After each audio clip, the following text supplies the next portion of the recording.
Hi, doctor. This is a really good case to look at as the patient wants to close the lower spaces, but because they're so class 2, which is not something that we could correct with aligners alone, even if it was a comprehensive case, there's only so much that we can do.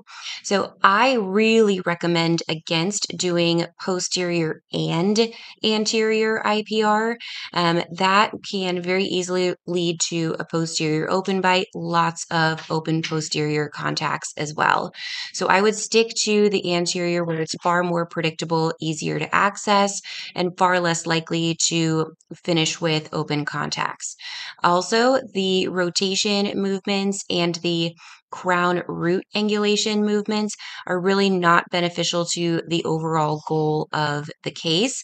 So I had eliminated those with the 3D controls and then asked for retention attachments instead. I had also asked for a vertical rectangular attachment on the first molars, even though we're not moving them with all of this anterior retraction that is happening to disguise the class 2.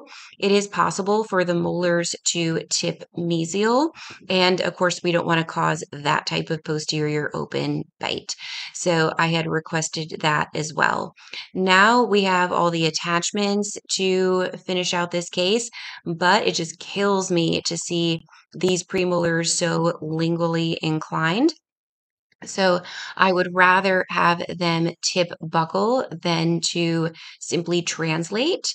And that's something that we can easily do with the 3D controls. So I'm going to say, let's go ahead and just not fully move that buckle and let's do some crown tipping and uprighting.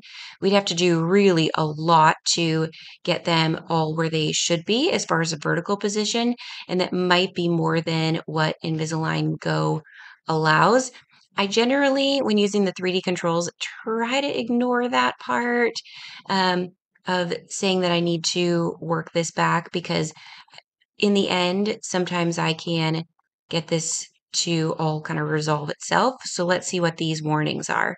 It is the buccolingual root movement, but that's what really needs to happen for this case. So ultimately, this might be better as a comprehensive case. I would set it up the same without the molar movements, but just to have the ability to do more of the crown tipping. So I hope that makes sense. And although this doesn't look really great right now, just gives us a little bit of a view of Invisalign Go versus comprehensive, in that I would also, even though the patient's class 2, I would rather do less intrusion of the canines and intrude the lower 4 anterior just so we can do our best to establish some canine guidance whenever the patient's going into excursions. So let me know if you have any other questions. Otherwise, when doing the 3D controls with Invisalign Go and you get that resolve button problem, uh, sometimes